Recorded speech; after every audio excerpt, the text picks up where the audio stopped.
Hello everyone आको नतुन एटा video লৈ আপোনালোকৰ ওচৰলৈ আহিলো আপোনালোকে সকে মোৰ আগৰ ভিডিওটো দেখিছিলে মই কৈছিলে যে আমি হায়দৰাবাদত আছো আজি থাৰ্ড ডে হয় আমি আজি দেউতাৰ ট্ৰিটমেন্ট খিনি কমপ্লিট হ'ব আমি আকৌ আহিলো হস্পিটেলত ভাবিলো হস্পিটেলখনৰ বাহিৰটো এবাৰ ভালকে দেখাও গুটে হস্পিটেলখনৰ মানে এইফালে আছিল অডিটৰিয়াম হিফালেটো যোনটো আউট পেশেন্টৰ ডিপাৰ্টমেন্ট আছিল এফালে অডিটৰিয়াম আছে মই দেখাম আপোনালোকক ইমাৰ্জেন্সি সাইডটো কোনফালে আছে হস্পিটেলখন মানে একদম কমপ্লিট এটা ৰাউন্ড হৈ আছে হে राउंडर एकदम इटू अपोजिट साइडे আছে इमार्जेंसी डिपार्टमेंट আৰু এফালে গৈ পেলে এম্বুলেন্স এৰিয়া আছে এবেলে গাড়ী বিলাক পাৰ্ক কৰি থোৱা আছে ভিতৰটো আছে পাৰ্কিং বাৰু একদম তলৰ ফালে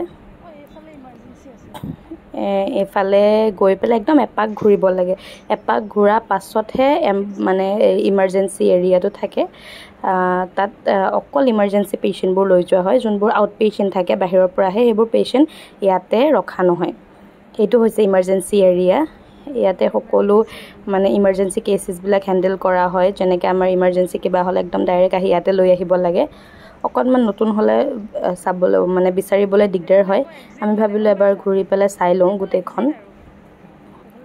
তাৰ পিছতে ইফালে মানে এইফালে হেৰি থাকে হেফালে আছে অপাৰেশন থিয়েটাৰ আছে মানে আইসিইউ আছে এবোৰ আছে এটো দেখিছেনে হস্পিটেলখন কিমান ডাঙৰ হয় মই কৈছিলো আপোনালোকক যে দেউতাক আৰু দুজন ডক্টৰক দেখাব লাগে মানে ডায়াবেটিছৰ ডক্টৰকো দেখাব লাগে গতিকে হেতু এটা কমপ্লিট বেলেগ বিল্ডিং হয় হে বিল্ডিংটোৰ পৰা আকৌ গ্ৰাউন্ড ফ্লোৰৰ পৰা ওপৰলে আছে এটো বেলেগ এটা বিল্ডিংত তাতে আমি লিফটত উঠি এফালে দেখিছেনে এটো গ্ৰাউন্ড ফ্লোৰ সেকেন্ড ফ্লোৰৰ পৰা আহি পেলে মানে পাই তাতে আমি দেখাই পেলে আমাৰ হস্পিটেলত প্ৰায় কাম খতম হ'ল আৰু মানে তাৰ পিছত ৰুমত গৈ পেলে আমি অকনমান ওলাই আহিলো কাৰণ আমি কতো যাবই পাৰা নাই হস্পিটেলৰ কাৰণে মানে অটো এখন ভাড়া কৰি পেলে আমি ওলাই আহিলো ভাবিলো অকমান ফুৰি লওঁ তেখেতেই মানে আমাক গুটেখিনি দেখাব আৰু কত কত যাব লাগে কি কৰিব লাগে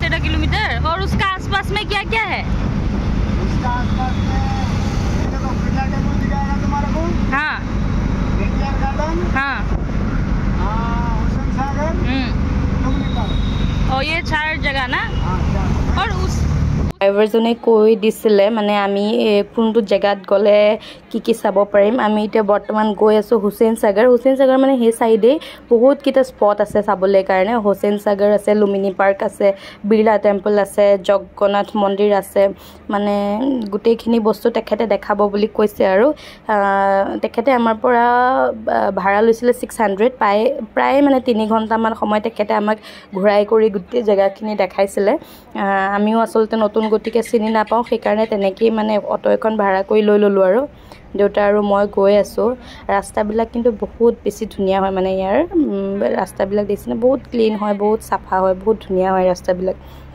আৰু আহি আমি পালো জগন্নাথ মন্দিৰ মানে আমি যেহেতু অসমৰ পৰা গৈছো জগন্নাথ মন্দিৰ বুলি ক'লে নামঘৰ বুলি ক'লে আমাৰ মন বিলাকত এনি ভাল লাগে মানে আৰু দেউতাইটো আৰু বেছি ভাল পাইছে যেতিয়া আমি মানে ড্ৰাইভাৰজনে আমাক অটো ড্ৰাইভাৰজনে আমাক জগন্নাথ মন্দিৰলৈ লৈ গৈছে দেউতাটো একদম খুব ফূৰ্তি পাইছে আৰু ইমান ধুনিয়া মন্দিৰটো নহয় চাওকচোন ইমান ধুনিয়াকৈ সজাই ৰাখিছে মানে ইয়াত গুটে মন্দিৰটো আপোনালোকক এবাৰ দেখাম আপোনালোকে চাই যাওক আমি প্ৰথমতে গেটত দি সোমাই প্লেটো বাহিৰ হয় মন্দিৰৰ বাহিৰটো হয় তাৰ পিছতে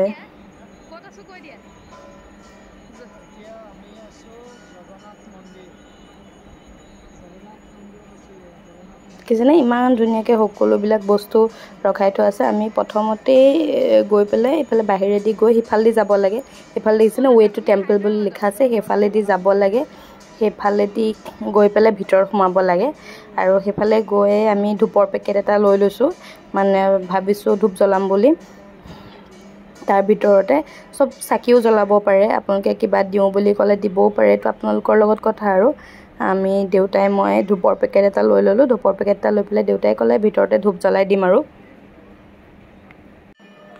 এয়া ভিতৰত আমি মন্দিৰৰ ভিতৰত সোমালো তাৰ পিছত হেয়াতে সকলো মানুহে ধূপ জ্বলাই চাকি দিয়ে কোনোবাই চাকিও দিয়ে দেউতাই ধূপ জ্বলাই দিলে মইতো ভিডিও কৰাত ব্যস্ত দেউতাই জ্বলাই দিলে ময়ো দেউতাৰ লগতে ময়ো সেৱা ললো আৰু দেউতাইও সেৱা ললে আমি জগন্নাথ মন্দিৰত ভগৱানক পূজা কৰি সেৱা কৰি পেলাই ধূপ লগাই আমি আশীৰ্বাদ বিচাৰিলোঁ।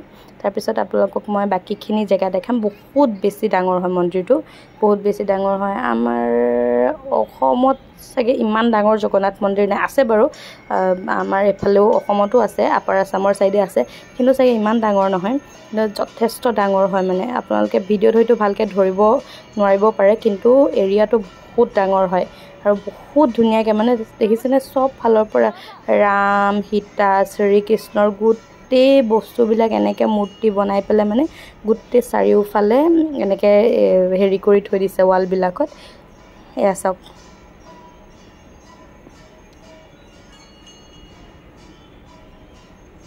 এইবোৰ কিন্তু পেইণ্ট কৰা নহয়, একদম মাটি দি পেলাই বনাই মানে মূৰ্তি বনাই পেলাই ৱালত হেৰি কৰা হৈ আছে, লগাই থোৱা হৈ আছে। এয়া সৰস্বতী মাৰ ফটো। আমি বহুত বেছি সময়ো বাৰু থকা নাছিলোঁ, কাৰণ আমি বেলেগ জেগাতো যাবলগীয়া আছিলে চাবৰ কাৰণে। তাতে অলপ টাইম ৰখিছোঁ আৰু আধা ঘণ্টা 45 মিনিটমান ৰখিলোঁ তাতে। ৰখি পেলাই গোটেইখিনি চাই মেলি মানে ওলাই আহিলোঁ। ইয়াত চাওক, এয়া গজৰা দেখিছেনে, আমি যে বিয়াত লগাওঁ গজৰা ফুল, তাতে বহুত কম দাম হয় গজৰাবিলাকৰ। আমাৰ ইয়াতেতো বহুত বেছি দাম হয় বাৰু তাতে। এইটো বাহিৰৰ এৰিয়া, মন্দিৰৰ বাহিৰ ভাগটো বহুত ধুনীয়া, গছ পুলিবোৰ ইমান ধুনীয়াকৈ ৰাখিছে। আৰু এইটো মানে হেৰি নটৰাজৰ কিবা মানে ডান্স কৰা, কিবা নটৰাজে নাচা ষ্টেজৰ নিচিনাকৈ কিবা এটা বনাই থৈছে। এইটো কাম চলি আছে বাৰু, এতিয়ালৈকে কমপ্লিট হোৱা নাই। এইফালে কনষ্ট্ৰাকশ্যনৰ কাম চলিয়ে আছে, মানুহে কাম কৰিয়ে আছে। এইটো চাগে নতুনকৈ কিবা এটা বনাই আছে। নাট্য মণ্ডপ বুলি পেলাই মানে লিখা আছে তাতে। তাৰপিছত তাৰ পৰা ওলাই আহি পেলাই আমি নেক্সট যাম বিৰলা টেম্পল, মানে স্কনৰ আণ্ডাৰত এটা টেম্পল আছে বিৰলা টেম্পল, আমি তাত যাম। আপোনালোকে চাই থাকক। আমি আৰু একো মানে চিনি পোৱা নাই, অটোত দাদাজনে আৰু আমাক লৈ গৈ আছে। তাৰপিছতে আমি আহি অলপমান জাম আছিলে বোলো মাজত, আহি পেলাই আমি পালোহি বিৰলা টেম্পল।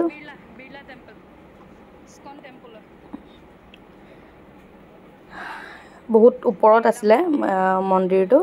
তাতে আচলতে আমাক একো লৈ যাব নিদিলে, মোবাইল লৈ যাব নিদিয়ে, তাৰপিছতে চেণ্ডেল, একো বস্তুৱে লৈ যাব নিদিয়ে, একো বস্তুৱে ভিতৰত এলাও নাই। ভিতৰত এলাও থকা হ'লে মই আপোনালোকক দেখাব পাৰিলোঁ হয়, ইমান ধুনীয়া হয়। আৰু ইয়াৰ চবতছে ভাল লগা বস্তুটো আছিল যে বিৰলা মন্দিৰৰ একদম ওপৰৰ পৰা হায়দৰাবাদখন, কমপ্লিট হায়দৰাবাদখন দেখা পোৱা যায়। মানে গোটেই হায়দৰাবাদখন ইমান ধুনীয়া আছিলে, আপোনালোকক দেখাব পৰা হ'লে ভাল লাগিলে হয়, কিন্তু আনফৰ্চুনেটলি দেখাব নোৱাৰিলোঁ। মোৰো বেয়া লাগিছে ভিডিঅ' কৰিব নোৱাৰাৰ কাৰণে, কিন্তু বহুত ধুনীয়া আছিলে। দেখিছেনে বহুত ওপৰত, একদম মানে চব দেখা পোৱা যায় ওচৰে পাজৰে যিমান, আৰু বহুত ধুনীয়া লাগে ওপৰৰ পৰা।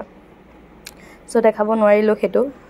তাৰপিছতে নেক্সট আমি আকৌ যাম, এতিয়া যাম আমি হুছেইন সাগৰ বুলি এটা বহুত ধুনীয়া জেগা আছে ইয়াতে।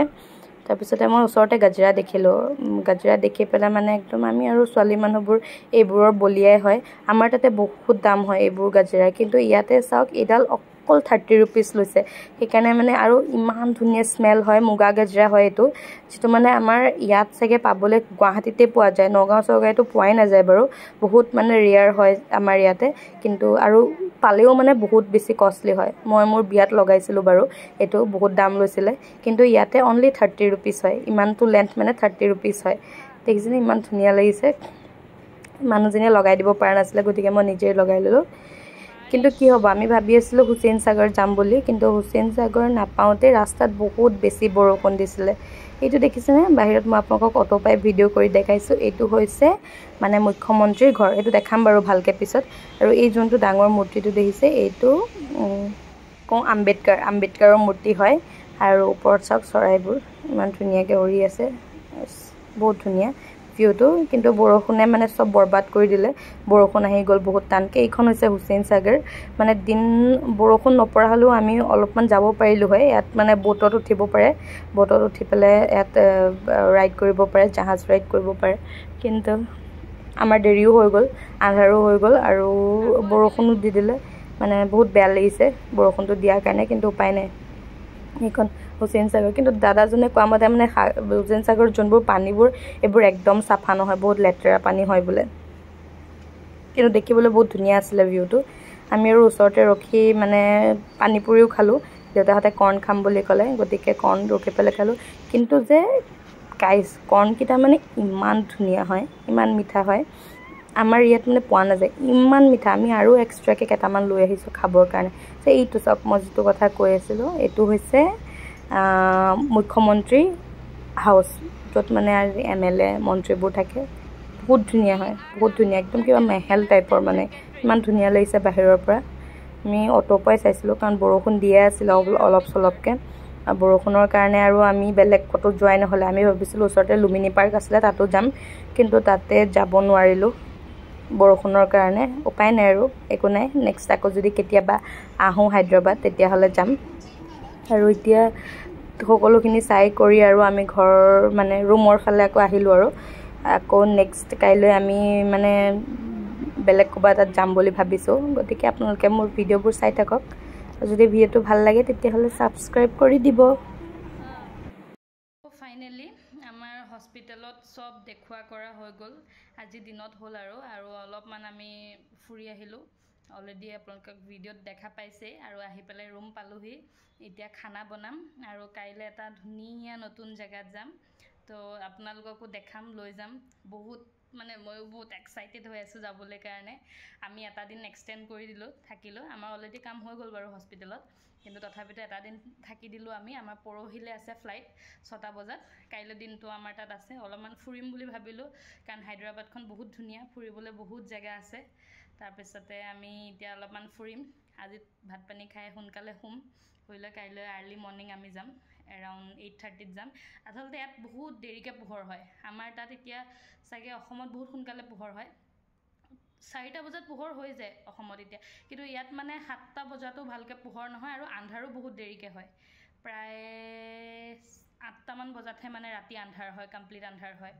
আৰু কাইলৈ মৰ্ণিং আৰ্লি মৰ্ণিং আমি এৰাউণ্ড 8:30ত ওলাই যাম ইয়াৰ পৰা। আৰু ক'ত যাম আপোনালোকে মোৰ ভিডিঅ'ত চাই থাকিব।